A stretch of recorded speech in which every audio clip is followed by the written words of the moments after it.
¿Tan ultraconservador y racista son las declaraciones de Vox como los pensamientos y los escritos del señor Torra?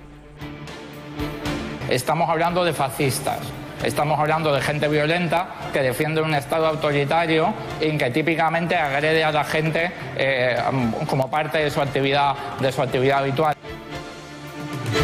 Buenas noches. Acaban de escuchar cómo la izquierda ataca brutalmente a Vox, un partido sin representación parlamentaria todavía, pero que sin duda es el que más determinación está mostrando en la lucha contra el golpe de Estado y el desafío separatista. Los ataques vienen motivados por la pancarta que las juventudes de este partido colocaron ayer en la fachada de la nueva casa de Pablo Iglesias y de Irene Montero. Una pancarta en tono totalmente irónico con el mensaje de bienvenidos refugiados y ocupas, como la que se impuso en el Ayuntamiento de Madrid.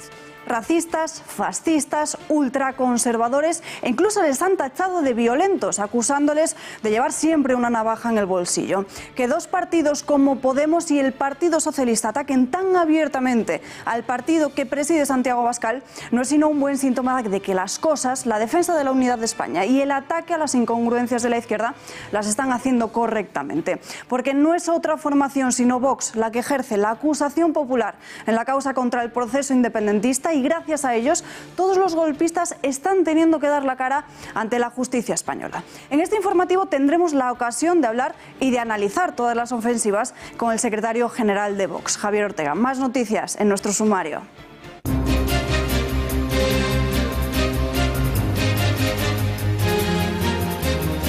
El presidente del Parlamento y el presidente de la Generalitat de excursión por las cárceles madrileñas. Quim Torra ha visitado y ha hablado con todos los presos, mientras que Roger Torrent ha iniciado su ruta esta misma tarde en Alcalá Meco y la continuará mañana, martes, en Estremera y Soto del Real. El presidente diseña un govern con 4 consellers restituidos. Los separatistas han transmitido a Torra que quieren seguir adelante y este pretende que tomen posesión pasado mañana. Me piden que, además, especialmente remarque su voluntad de acceder al cargo y de que una vez más pida al juez Llarena su libertad.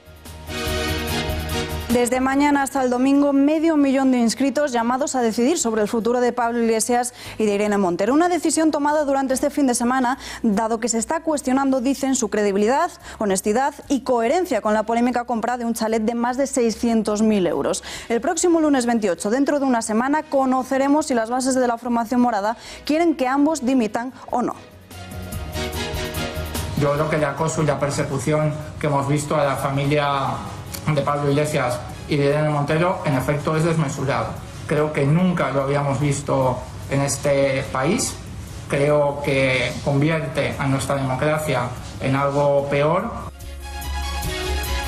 Esta mañana Ángel Garrido ha jurado su cargo como presidente de la Comunidad de Madrid. Le han acompañado la vicepresidenta Soraya Sáenz de Santamaría y la ministra de Defensa María Dolores de Cospedal, que han mostrado una buena sintonía entre ambas. Por otra parte, no han acudido los últimos 3 presidentes regionales, Esperanza Aguirre, Ignacio González, ni tampoco Cristina Cifuentes. A esta última, Garrido ha mostrado su agradecimiento por el apoyo recibido. Quiero agradecer su colaboración y apoyo a quienes han sido mis compañeros a lo largo de esta legislatura en el Consejo de Gobierno, a la presidenta Cristina Cifuentes, naturalmente, y a todo el equipo y al personal de la Consejería de Presidencia, Justicia y Portavocía del Gobierno que ha trabajado junto a mí durante este tiempo. En Venezuela, Nicolás Maduro repite en la presidencia del país al ganar unas elecciones marcadas por unos datos de abstención histórica y la exigencia de que se repitan las elecciones. Maduro ganó al obtener casi 6 millones de votos con una participación de 8,6. Analizaremos con el miembro de la Mesa de la Unidad Democrática en Venezuela, Manuel Rodríguez, si estamos ante un simple simulacro de democracia.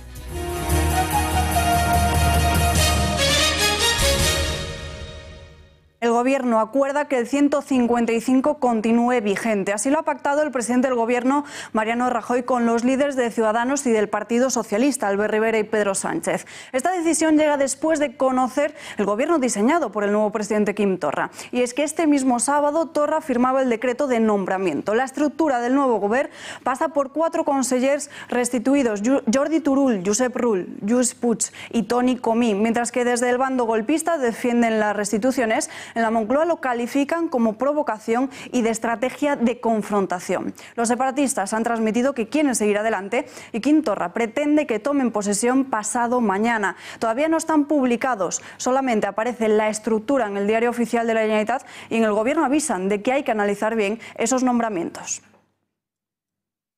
No hace falta ser jurista, solo hace falta un poco de sentido común. Nombrar a 2 consellers que están en la cárcel y 2 que están huidos de la justicia, que ni siquiera pueden ir a trabajar o a tomar posesión, pues a todo el mundo le genera dudas y desde luego nosotros, a quien nos corresponde autorizar esa publicación, tenemos que analizarlo muy bien porque nosotros también tenemos una obligación, que es defender los derechos de los catalanes. Los constitucionalistas acuerdan mantener el 155, pero todavía no han negociado cómo hacerlo. El líder de Ciudadanos, Albert Rivera, ya ha pedido pactar el modo, al mismo tiempo que ve imposible levantar este artículo si no hay un acatamiento a la Constitución. Rajoy me dijo que no quería aplicar el 155 más tiempo y que quería levantarlo y que Torra fuera el presidente. Yo discrepo de eso, por eso le pido que rectifique. Creo que tiene que cambiar la realidad. Es decir, nos guste o no, la realidad es muy dura. Y quiere decir que este gobierno no va a respetar la Constitución.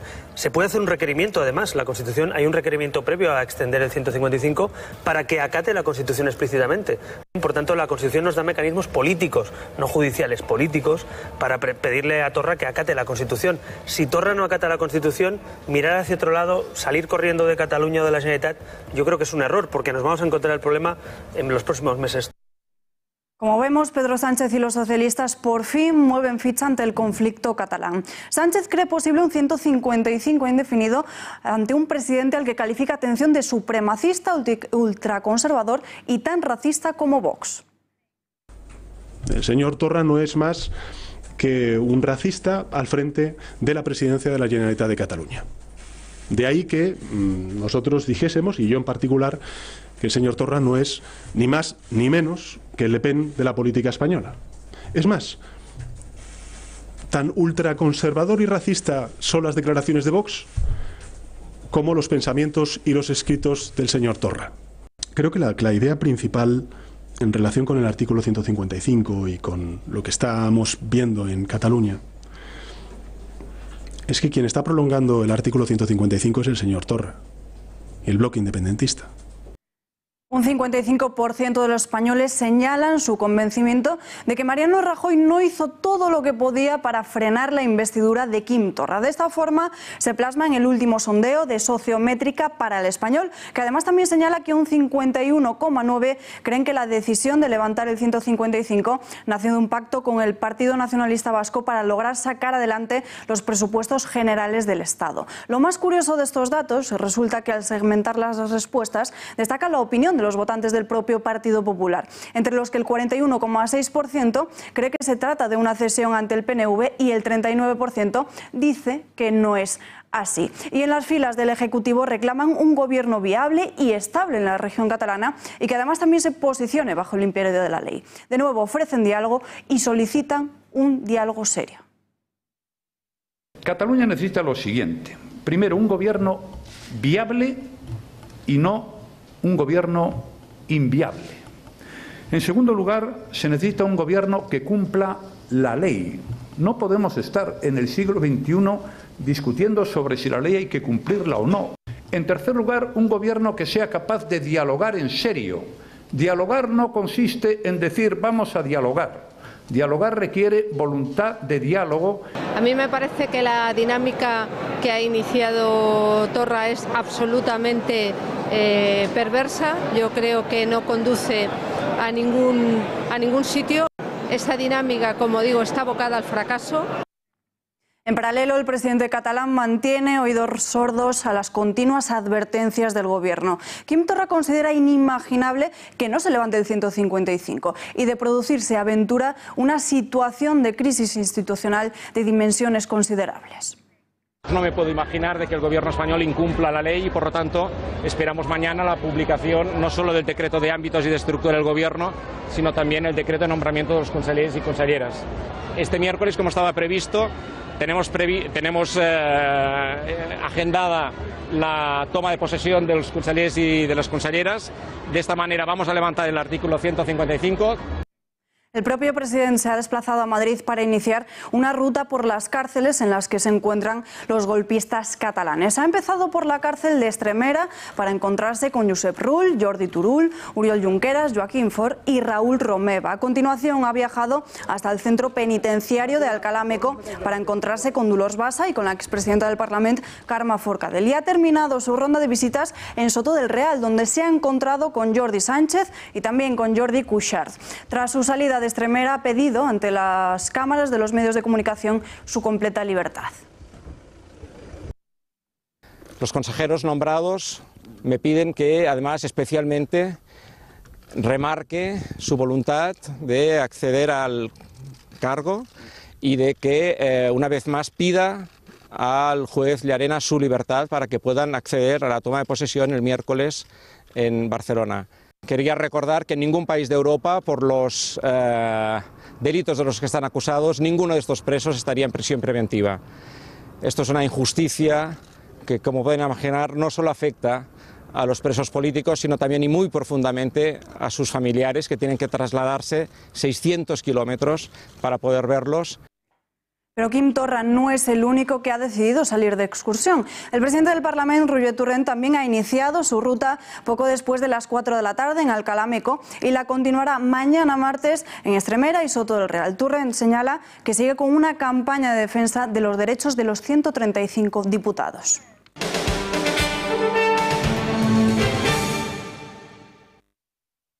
Una cosa és una discutiu, política i una altra cosa és que els nens es pensin que això és un cementiri. Què és això? Però què us penseu que és això? Una mica de respecte. Mira què posa aquí. Respecte. Respecte. No són presos polítics, són polítics presos. Per què? Perquè van desobeir. No, ja... No me toques, no me vuelvas a tocar, ¿eh? Aquesta tia m'ha pagat. Y vosotros también. Nosotros estamos en nuestro país, en Cataluña. Es tanto tuyo como mío.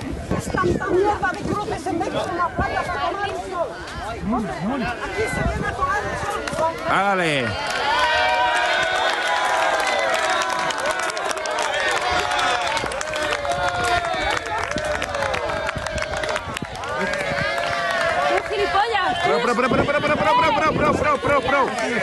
Prou, deixeu-la.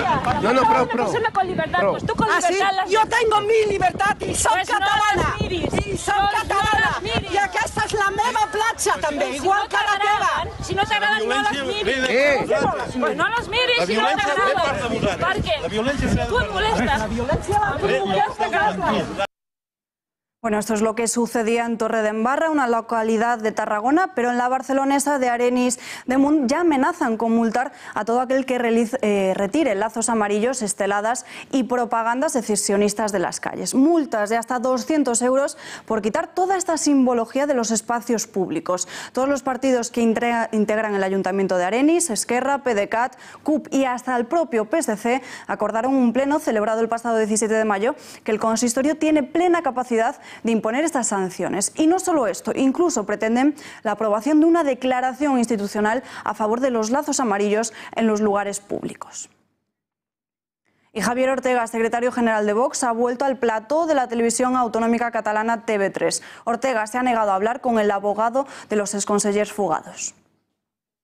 Condenado por pertenencia a banda armada, a banda terrorista ETA, a 14 años por el secuestro de Emiliano Revilla. D'acord. Senyor Boye, bona nit.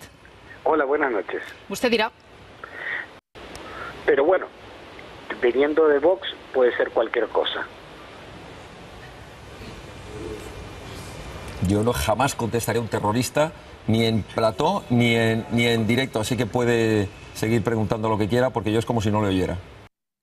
Cambiamos de asunto y nos vamos hasta Podemos porque desde mañana hasta el domingo 500.000 de inscritos están llamados a decidir sobre el futuro de Pablo Iglesias y de Irene Montero. La decisión de someterse a este dictamen ha sido tomada este fin de semana, dado que dicen que se está cuestionando su credibilidad, honestidad y coherencia con la polémica compra de este chalet de más de 600.000 euros. ¿Consideras que Pablo Iglesias e Irene Montero deben seguir al frente de la Secretaría General y de la portavocía parlamentaria de Podemos? Esa es la pregunta que se va a formular a la militancia. militancia. Las respuestas posibles serán dos: sí o no deben dimitir de la Secretaría y de la portavocía y dejar el acta de diputados. Sacudidos ya los cimientos de Podemos, mañana a las 5 de la tarde arranca esta votación y el próximo lunes 28, dentro de una semana, conoceremos si las bases de la formación morada quieren que ambos dimitan o que no.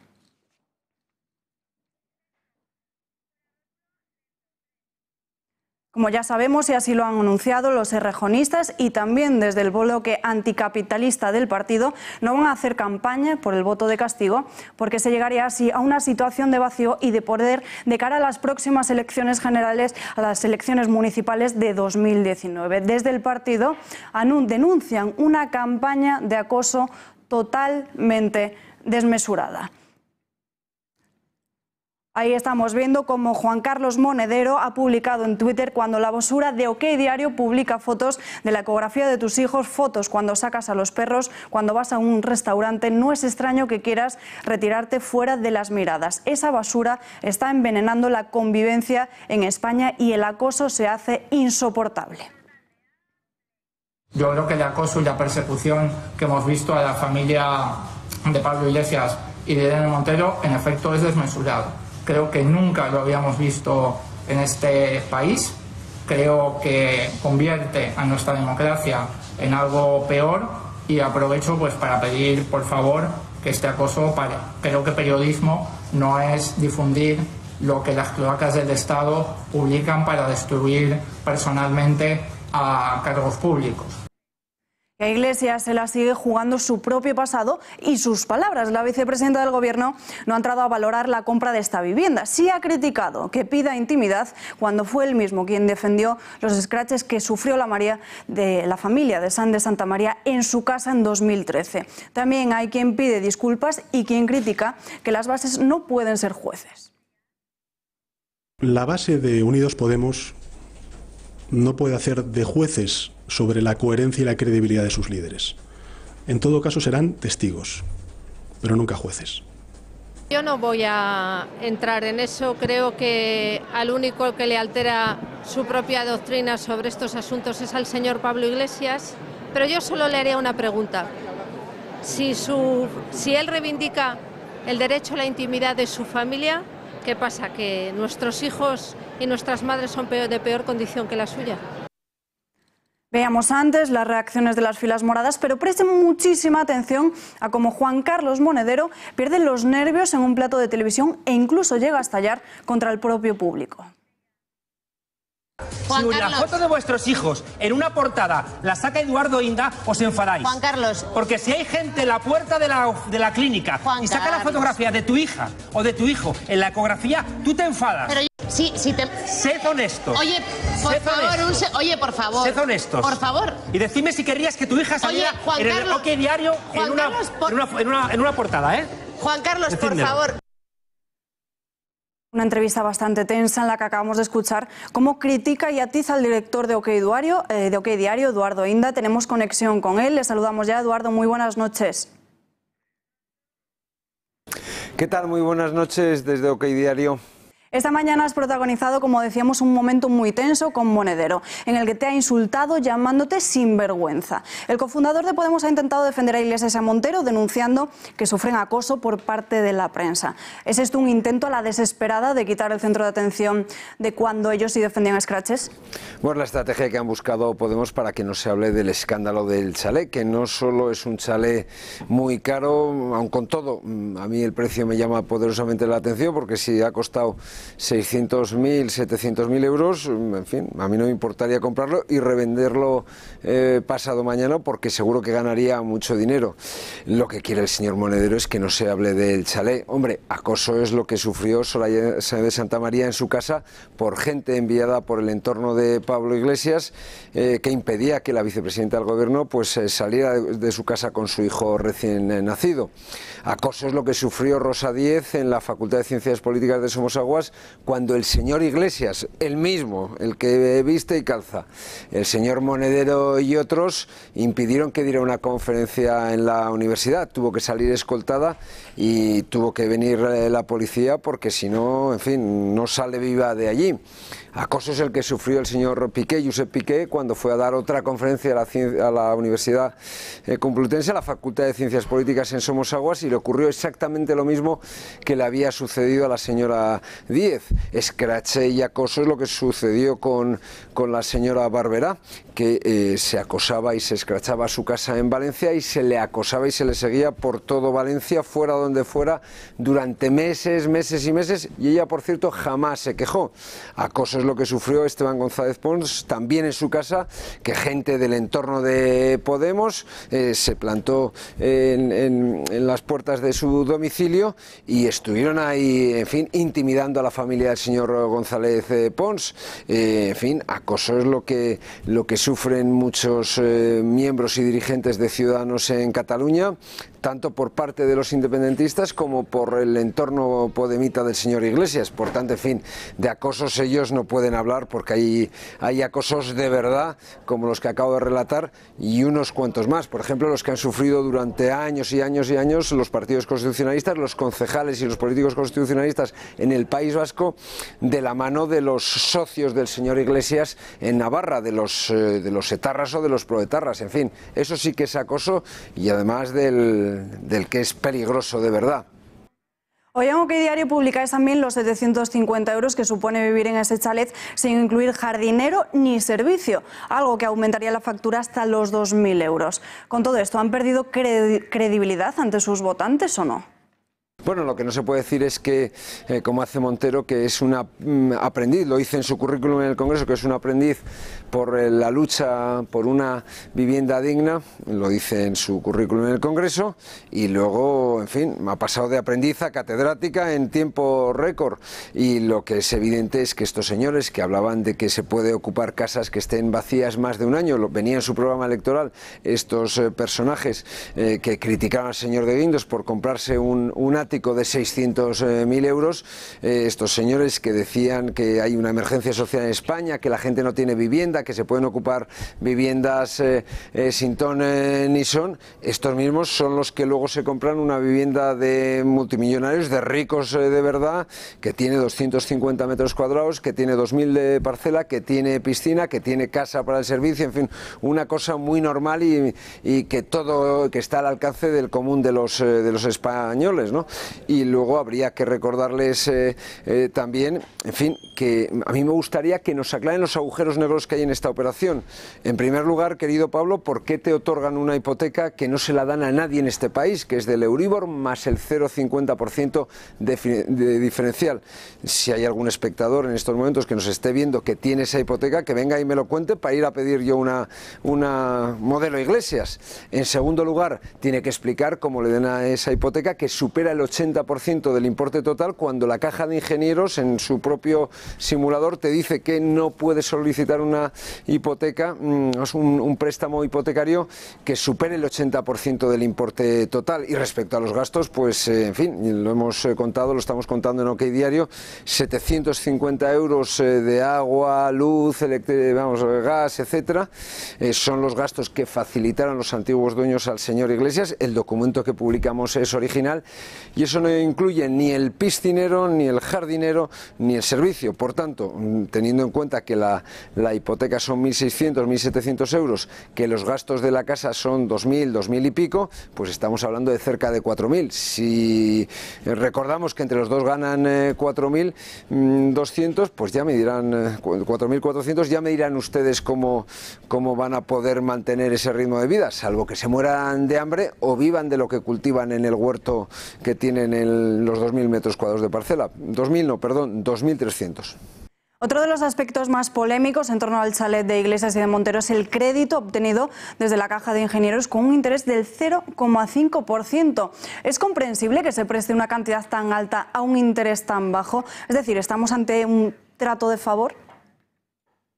Yo no sé si es trato de favor o tráfico de influencias, pero yo quiero, y que seguramente todo el mundo que nos está viendo hasta ahora, queremos una hipoteca a Iglesias. La hipoteca a Iglesias es Euribor más 0,50. Yo no conozco a nadie al que en estos momentos le den una hipoteca con esas condiciones. No conozco a nadie. Es decir, lo mínimo que se está dando por parte de las entidades crediticias en este país es el 0,80 para Euribor más 0,80 de diferencial para clientes muy preferenciales, gente que avala y que tiene patrimonio para avalar una hipoteca, 0,90 en casos también que la hipoteca está muy asegurada, y lo normal es que un crédito hipotecario en estos momentos salga por el Euribor más el 1,5%, el 2%, pero desde luego Euribor más 0,50, eso solo está pensado para la castuza como Pablo e Irene.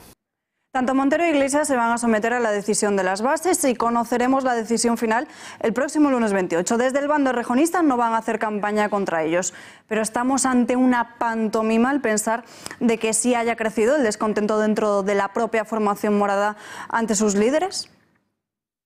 Bueno, yo lo que puedo es adelantar una primicia a los televidentes de Intereconomía, y es que Pablo Iglesias e Irene Montero han ganado el referéndum interno que han convocado y que podrán seguir viviendo en su casoplón. Es una primicia que os estoy contando con una semana de antelación, y va a pasar como con las elecciones de su amigo el asesino Maduro, en fin, que están ganadas de antemano, así cualquiera. Eduardo Inda, gracias y muy buenas noches. Muy buenas noches a todos desde OK Diario. Una semana después se sigue hablando de esta polémica compra, pero no todos en Podemos están de acuerdo con las explicaciones que se han ofrecido. Javier Torres, buenas noches. Buenas noches, Alba. En Podemos no todo es oro lo que reluce. El viernes pasado el alcalde de Cádiz, Kichi, manifestaba que estaba en contra de la adquisición de esta casa. Hoy Lorena Ruiz Huerta, la portavoz de Podemos en la Comunidad de Madrid, anunciaba que no estaba tampoco de acuerdo en la consulta que va a celebrar Podemos del martes al domingo. Vamos a intentar verlo. Parece que ya sí. Tenemos problemas, Javier. Vale, lo vemos. Pero en relación con la convocatoria de la consulta, pues decir que no la comparto, porque creo que esto es someter a la opinión, a la consulta de los inscritos, una decisión que es estrictamente personal de ellos dos, que forma parte de su ámbito, del ámbito de su vida privada, y que por tanto las consecuencias que pueda tener, pues las trasladan a la totalidad de la organización, y esa no es una buena cosa. No hay que confundir las decisiones y la vida privada de algunos con lo que son el funcionamiento o las decisiones políticas de una organización. Y van a ver ahora cómo ha estado decorado durante unas horas el palacete de Iglesias y de Montero. Las juventudes de Vox, Cañas por España, han colgado un cartel en el que se podía leer: bienvenidos refugiados y ocupas. Una clara referencia irónica a la pancarta que se colocó en su día en el Ayuntamiento de Madrid. Este cartel ha lucido en la fachada de la vivienda durante unas horas y luego ha sido trasladado a una rotonda cercana. No es un escrache, porque estamos hablando de fascistas, estamos hablando de gente violenta que defiende un Estado autoritario y que típicamente agrede a la gente como parte de su actividad habitual. La gente de Vox no es gente que haya sido desahuciada por una ley de vivienda injusta y se haya quedado sin casa y tenga que vivir debajo de un puente. Son fascistas que normalmente llevan una navaja en el bolsillo. Lo acaban de escuchar, Pablo Echenique lo ha vuelto a hacer de nuevo. El dirigente de Podemos ha vuelto a atacar a Vox y ha asegurado que los miembros del partido y sus juventudes son fascistas que normalmente llevan una navaja en el bolsillo. La respuesta de Santiago Abascal no se ha hecho esperar y ha anunciado que su partido va a presentar una querella por calumnias y por incitación al odio. Javier, en Podemos ponen el grito en el cielo por esa pancarta que acabamos de ver. Hablan de acoso y de sobrepasar límites. ¿Pero acaso no es esto lo que hacían en las filas moradas cuando llegaron al poder? Así es, Alba. Bueno, el sábado pasado la formación morada enviaba un comunicado interno a la militancia en el que ahondaban en este acoso e intimidación que dicen que están sufriendo. Hay que recordar que Pablo Iglesias en el año 2013, es verdad que aún no estaba fundado Podemos, hablaba de los escraches como ese jarabe democrático que aplicaban los de abajo contra los de arriba. Tampoco se olvida Rosa Díez de lo que tuvo que aguantar en la Universidad Complutense cuando Rejón e Iglesias reventaron su conferencia. Acoso, destrucción e intromisión en la intimidad. Así califica Podemos y su entorno mediático las informaciones aparecidas en relación al chalet comprado por Pablo Iglesias e Irene Montero. La portavoz de Podemos se defiende incurriendo en una gran contradicción. Dice que lo personal también es político, pero al mismo tiempo señala que en su caso se han sobrepasado todos los límites. Siempre hemos defendido que lo personal es político. En este caso, permítanme decirles que creo que además se han traspasado todos los límites posibles de la intimidad de las personas. Ayer las juventudes de Vox colocaron una pancarta en la fachada del chalet de Pablo Iglesias con el lema "Bienvenidos refugiados y ocupas", para recordar la política a favor de los refugiados defendida por Podemos. Uno de los diarios más cercanos a Podemos es Público, que calificó de ultraderechista al partido Vox y de ultras a las juventudes que realizaron el escrache. Muy distintas eran las cosas en el pasado. Pablo Iglesias calificaba los escraches de jarabe democrático de los de abajo contra los de arriba. Él les decía que de alguna manera Chávez había sido un escrache permanente contra los poderosos, que los escraches no son más que el jarabe democrático que aplican los de abajo a los de arriba. Todo esto parece haberlo olvidado Podemos, que el pasado sábado envió una carta a su militancia en la que aseguraba ser víctima de acoso y de extorsión. Si eliges a Podemos, lo que te puede pasar es que te persigan hasta el hospital y fotografíen las ecografías de tus futuros hijos para que las publiquen los medios de comunicación. Si eliges a Podemos y además los inscritos e inscritas te colocan en un nivel de responsabilidad alto, entonces tendrás que enfrentarte al acoso y la destrucción reputacional por la vía de los medios de comunicación. Acusaban, por ejemplo, a algunos medios de haber publicado la fotografía de una ecografía de Irene Montero a la salida del médico. Qué gran paradoja ver al escracheador escracheado, pues nadie olvida estas imágenes en las que Iglesias y Rejón revientan una conferencia de Rosa Díez en la Facultad de Ciencias Políticas de la Universidad Complutense de Madrid. Qué rápido cambian las cosas. Para analizar todo esto, la situación política catalana, su intervención en TV3 y también las palabras que les dedican desde otras formaciones, tenemos conexión con Javier Ortega, secretario general de Vox, que además también ejerce la acusación popular en la causa contra el proceso separatista. Señor Ortega, muy buenas noches. ¿Qué tal? Muy buenas noches. Desde Podemos denuncian una campaña de acoso contra Iglesias y Montero. Algunos de sus líderes han sido especialmente duros después de que las juventudes de Vox colocasen una pancarta en la puerta del domicilio de la pareja. Teniendo en cuenta la multitud de escraches que promovió la formación morada, ¿estamos asistiendo a un fenómeno claro de doble moral? Bueno, moral no han tenido nunca, lo que tienen es una hipocresía y una cara dura impresionante. Cuando se les recuerda el Welcome Refugees, es decir, que vengan aquí todos los refugiados, pues se les dice métalos en su casa, meta también en su casa los ocupas y pruebe usted, como dijo Pablo Iglesias, del jarabe de la misma medicina. No era Pablo Iglesias el que decía que los escraches son el jarabe de los de abajo, pues que pruebe de su propia medicina. ¿Se están refugiando en Podemos en este supuesto acoso para tapar la incoherencia que supone la compra de esta vivienda?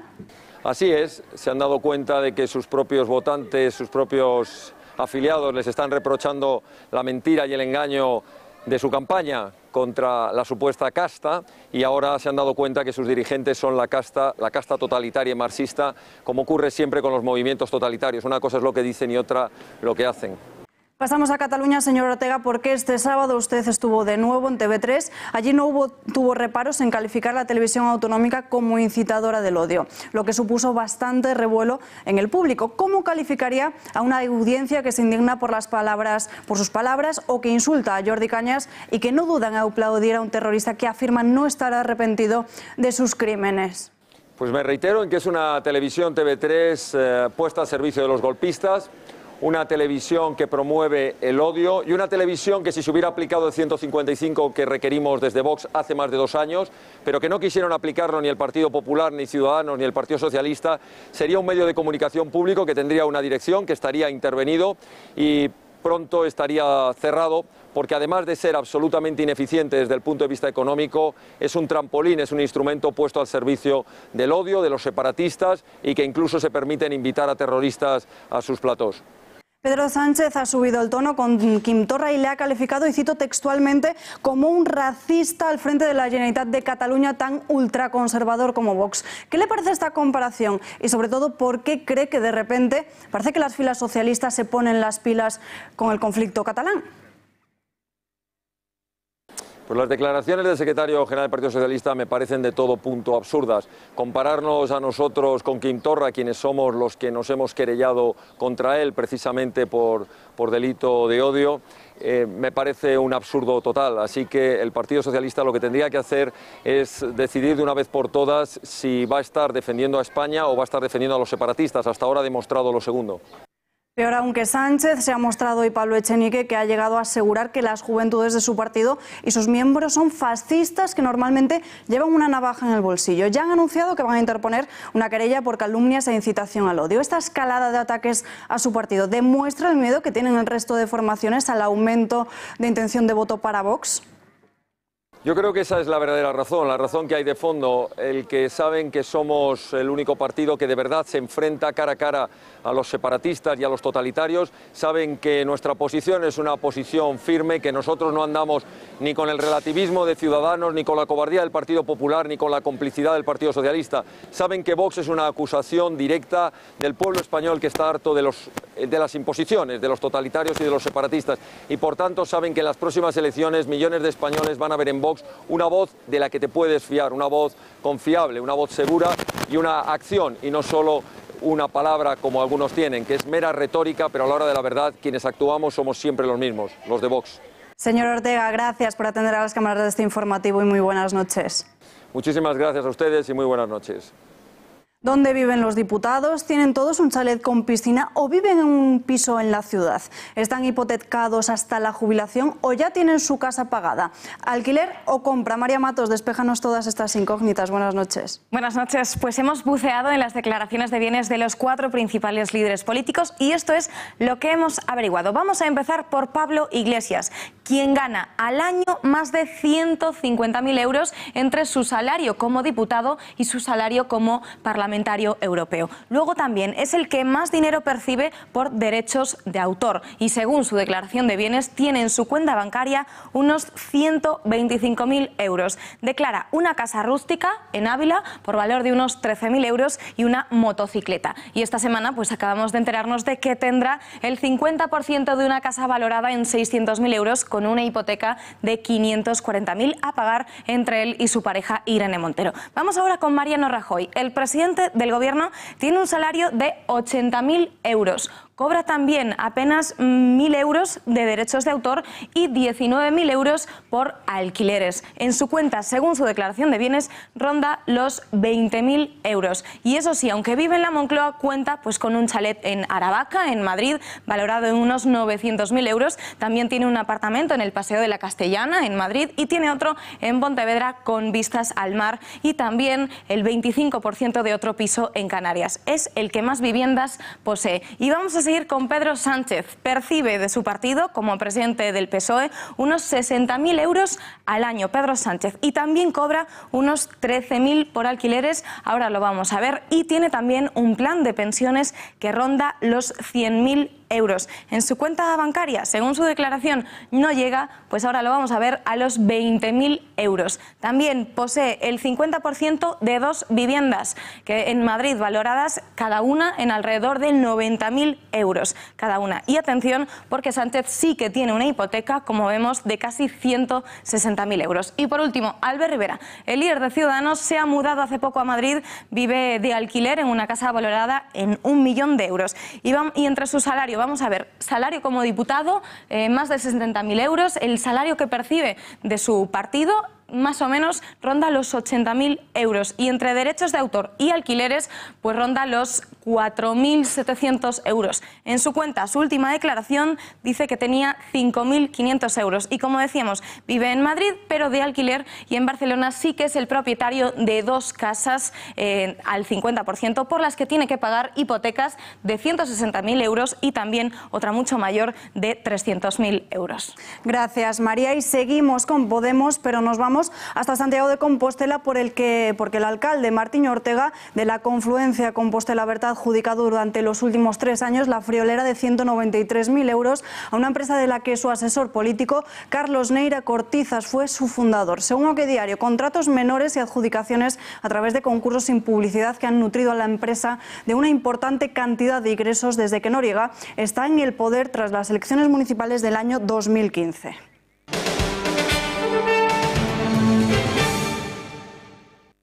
Y la instructora de los casos más graves de corrupción en Andalucía, como el caso de los ERE, la juez Mercedes Alaya, ha roto su silencio. En una entrevista concedida este lunes al diario ABC señala cómo el Partido Socialista y el Partido Popular la quitaron de en medio por miedo a que continuara investigando en torno a cursos de investigación, en donde encontró hechos sumamente graves. Presiones por parte de diferentes políticos en estos últimos años. Unas declaraciones que salpican al socialista Alfonso Guerra o a la propia presidenta de la Junta de Andalucía, Susana Díaz. Escuchen. Mi salida de las macrocausas no fue provocada por el tema de los ERE. La causa real de la denegación de la Comisión de Servicios fue, desde mi punto de vista, el miedo que había a que siguiera investigando el caso de los cursos de formación, porque habíamos visto ya cosas asombrosas. Había un acuerdo político evidente que consistía en que el PSOE se mantuviera fuerte en Andalucía y a cambio dejar al PP en el resto de sus comunidades autónomas. En segundo lugar, me puedo plantear que las solicitudes de los cursos de formación no solo estuvieran produciéndose en Andalucía, sino que pudieran extenderse a otras comunidades donde no gobernaba el PSOE. Mi percepción personal y la del equipo de investigación que yo había formado con la UCO es que no querían que investigáramos los cursos de formación porque lo que estábamos viendo era sumamente grave. Diferentes partidos políticos ya han pedido explicaciones a la presidenta de la Junta de Andalucía, Susana Díaz. El presidente de Ciudadanos, Albert Rivera, califica de graves estas acusaciones. Este titular lamentablemente no me sorprende, no es la primera vez ni el primer juez que admite presiones del PP o del PSOE en el Poder Judicial. El bipartidismo ante la reforma de la Fiscalía que hemos presentado, la ley electoral, la reforma de la justicia, la reforma para elegir al Banco de España y a la CNMV, se blindan y se abrazan, ¿no? Se dan como una especie de abrazo, como dos boxeadores noqueados en dificultades. Vamos a pedir explicaciones también en el Parlamento andaluz, porque esto es muy grave, la acusación. Si realmente ha habido presiones de una presidenta autonómica a una juez sobre un asunto que afecta a la corrupción del PSOE, es muy grave. Y si el PP ha participado de alguna manera, porque dice la juez Alaya que se podía haber extendido a otras comunidades autónomas y que ahí le dificultaron el trabajo. Ángel Garrido ha jurado esta mañana su cargo como presidente de la Comunidad de Madrid. Le han acompañado la vicepresidenta Soraya Sáenz de Santamaría y la ministra de Defensa María Dolores de Cospedal, que en esta ocasión se han convertido en el centro de atención porque sí se han sentado juntas y sí han dialogado, no como ocurrió el pasado 2 de mayo. A su lado se encontraban también la ministra de Empleo, Fátima Báñez, además del presidente del Partido Popular en Madrid, Pío García Escudero. Con esta toma de posesión, las filas populares pretenden decir adiós a su peor crisis en el gobierno regional. Y para conocer más detalles nos vamos en directo hasta nuestra redacción de informativos. Miriam Olivas, muy buenas noches. El ya nuevo presidente Ángel Garrido ha defendido a Cifuentes. ¿Qué es lo que ha dicho y qué le han reprochado desde la oposición? Buenas noches, Alba. Así es, Ángel Garrido ha jurado cargo como presidente de la Comunidad de Madrid y ha querido acordarse de todos los que un día confiaron en él. Como no puede ser de otra manera, se ha acordado de Cristina Cifuentes. Vamos a escucharle. Del mismo modo, quiero agradecer su colaboración y apoyo a quienes han sido mis compañeros a lo largo de esta legislatura en el Consejo de Gobierno, a la presidenta Cristina Cifuentes, naturalmente, y a todo el equipo y al personal de la Consejería de Presidencia, Justicia y Portavocía del Gobierno que ha trabajado junto a mí durante este tiempo. Una España a la que desde Madrid queremos fortalecer, apoyar e impulsar, y a la que me gustaría enviar ahora, en nombre de todos los madrileños, ese mensaje de solidaridad y de concordia. Desde la oposición también ha hablado Lorena Ruiz Huertas, a la que le ha sorprendido, le sigue sorprendiendo que el presidente actual aún no haya anunciado ni su equipo de gobierno ni a consejeros. Vamos a escucharle. Bueno, pues un discurso correcto en el que, desde luego, se echa en falta, en primer lugar, que nos haya contado la composición de su nuevo gobierno, que es algo que estamos esperando con gran interés, y sigue sin contarnos, sigue siendo una enorme incógnita quiénes van a integrar este gobierno. El partido, Rafael Hernando ha presumido de lo bien que va el PP en Madrid, que considera que Madrid es la comunidad autónoma que es el motor del país. Que Madrid sea la comunidad autónoma que se ha convertido en el motor económico de España, en la que más empleo se crea, en la que los impuestos son más bajos y en la que el modelo de gobierno del Partido Popular está dando extraordinarios resultados para los ciudadanos madrileños.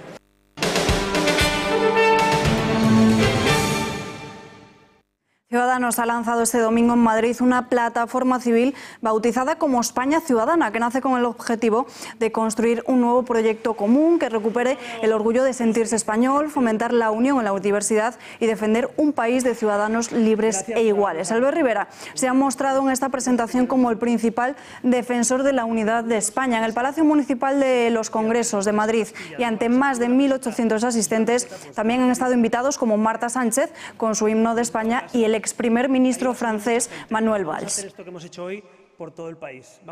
Un acto que muchos han criticado por su excesivo patriotismo. ¿No es así, María Matos? Buenas noches de nuevo. Hola de nuevo, pues sí, parece que la formación naranja se ha teñido de rojigualda. Vamos a ver cómo se ha visto ese acto del domingo. El público repleto de banderas de España, como vemos una gran marea de banderas de España y también, por supuesto, banderas de la Unión Europea. Se han escuchado gritos también de Viva España y cánticos futboleros como el famoso Yo soy español, yo soy español. Y vamos a ver cómo era el escenario. Pues así, con dos grandes banderas a los lados, banderas de España, obviamente, y otra en el centro, así como cuando hablaba cualquier ponente, pues se podía ver a su fondo la bandera de España. Y al finalizar el acto, pues también veíamos otra gran bandera de la Unión Europea, acompañada por otra de la bandera de España, y también el lema de esta plataforma, España Ciudadana, pues también tiene pequeños detalles rojigualdos con el color rojo y el color amarillo. Todo perfectamente pensado para que desde cualquier lado del escenario, desde cualquier perspectiva, pues se pudiese ver la bandera de España, por ejemplo aquí, Albert Rivera, todo perfectamente pensado. Y por supuesto, pues tampoco faltó el himno de España, pero eso sí, cantado por Marta Sánchez y con letra. Y muy polémica, por cierto, su actuación también, porque acabó con lágrimas en los ojos y muy emocionada. Pero el patriotismo no solamente se vio en las lágrimas y en las imágenes, sino también en las palabras España y españoles, que fue sin duda lo más repetido del acto.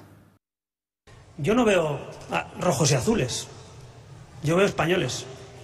Yo no veo, como se dice, gente urbanita o gente rural. Yo veo españoles.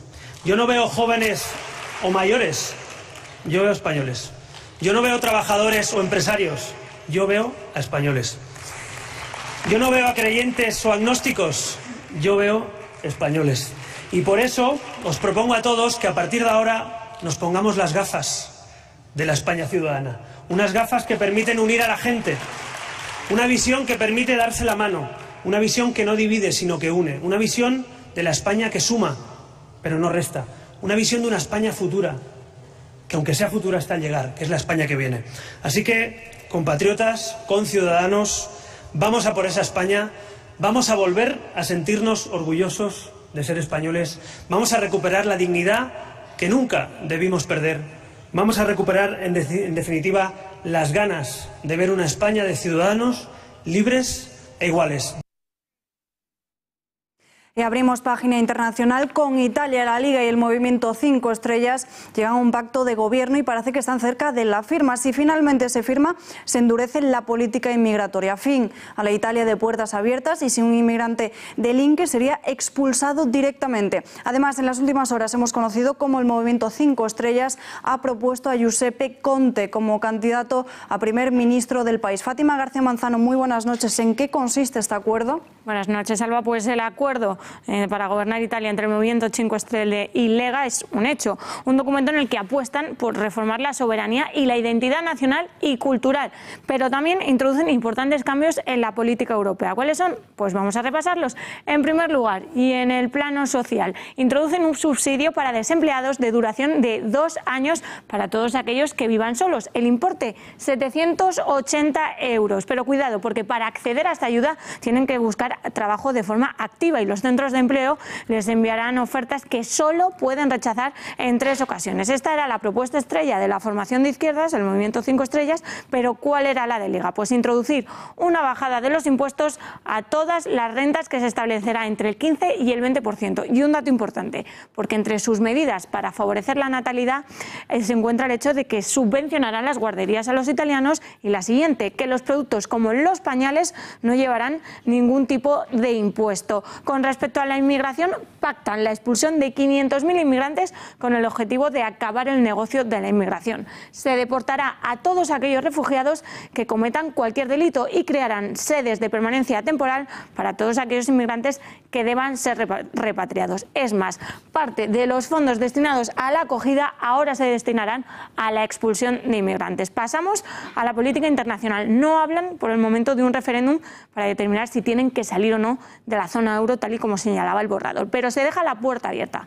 Dejan claro que la UE tiene que volver a ser la de antes, que tiene que revisar sus competencias junto con los Estados miembros. Y atención, porque señalan que Rusia es un aliado potencial, que se debe levantar las sanciones y que es un buen interlocutor en los conflictos en Siria, Yemen y Libia. Incluyen también una reforma de las pensiones. La edad de jubilación estaba situada en los 67 años, pero ahora cualquier ciudadano podrá jubilarse si la suma de su edad y de los años cotizados es 100. Es decir, una persona de 64 años que lleve trabajando ininterrumpidamente desde los 28 tendría acceso al retiro. Y acabamos con la reforma de la justicia, porque introducirán la legítima defensa domiciliar al reconocer la inviolabilidad de la propiedad privada. Se aumentará la pena para los delitos de agresión sexual, robo y fraude, y también se llevará a cabo una reforma para que ciertos delitos nunca prescriban.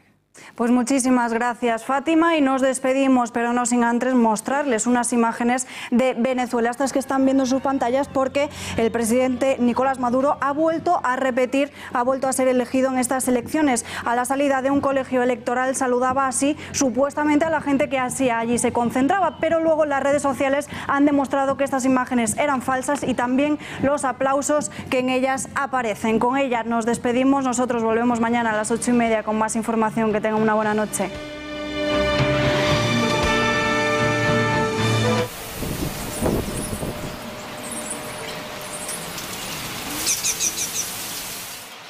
Las tormentas van a ser las protagonistas sin duda de esta semana. Tenemos un embolsamiento de aire frío situado al oeste peninsular que poco a poco va a ir complicando el tiempo durante los próximos días a medida que se acerque a nuestro país. Y de momento durante este martes ya vamos a tener algunas tormentas. Van a ser especialmente destacadas precisamente por su intensidad en puntos de Cataluña. Allí tenemos activo el aviso de nivel amarillo por esas intensas lluvias que pueden acumular hasta 20 litros por metro cuadrado en tan solo una hora e ir acompañadas de esas tormentas. No solo se van a dar en esta zona, también se van a dar en puntos del interior de Castellón y al sur del sistema ibérico. Esperamos también que se den en la cordillera cantábrica, en el sistema ibérico, en Castilla y León. En general, en toda esta zona esperamos que puedan producirse esas tormentas. Bastante nubosidad, no obstante, en áreas de interior, pero en cambio nos encontramos con cielos despejados en puntos del Mediterráneo, del archipiélago balear, en Andalucía y también en la costa cantábrica.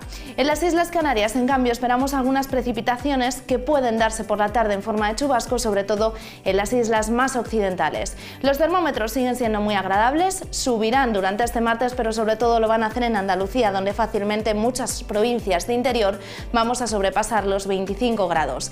De cara a la jornada del miércoles, seguiremos con esa inestabilidad, con esa probabilidad de precipitaciones y de tormentas que va a ser especialmente alta en zonas de la cordillera cantábrica y del norte de Castilla y León y también del interior de Galicia. En general tendremos bastante nubosidad y no descartamos puedan darse algunos chubascos en áreas del suroeste. En cambio, seguimos con ese cielo prácticamente despejado en puntos del Mediterráneo. En las Islas Canarias esperamos algunos chubascos al norte de las islas de mayor relieve. Y en cuanto a las temperaturas, seguimos pasando calor durante este miércoles en muchas zonas porque siguen subiendo los termómetros. Por ejemplo, en Andalucía llegaremos casi a rozar los 30 grados en Córdoba, en Madrid sobrepasaremos los 25, algo que también va a ocurrir en puntos de Castilla y León. El jueves se complica bastante el tiempo y es que esa dana se sitúa en el suroeste de la península y nos va a traer mucha nubosidad, lluvias y también tormentas que van a ser fuertes de nuevo en áreas de la cordillera cantábrica, Castilla y León, interior de Galicia, también en puntos de Extremadura esperamos esas precipitaciones intensas y con menor probabilidad a medida que nos desplacemos hacia el este. De hecho, el cielo más despejado lo vamos a encontrar en el Mediterráneo y también en las Islas Baleares, donde además los termómetros no varían demasiado, cosa que sí que hacen en toda la mitad oeste. Bajan las temperaturas y, por ejemplo, en Extremadura no vamos a pasar de los 22 grados en Badajoz y en otros puntos, como por ejemplo en Galicia, no vamos a pasar de los 20-21 grados.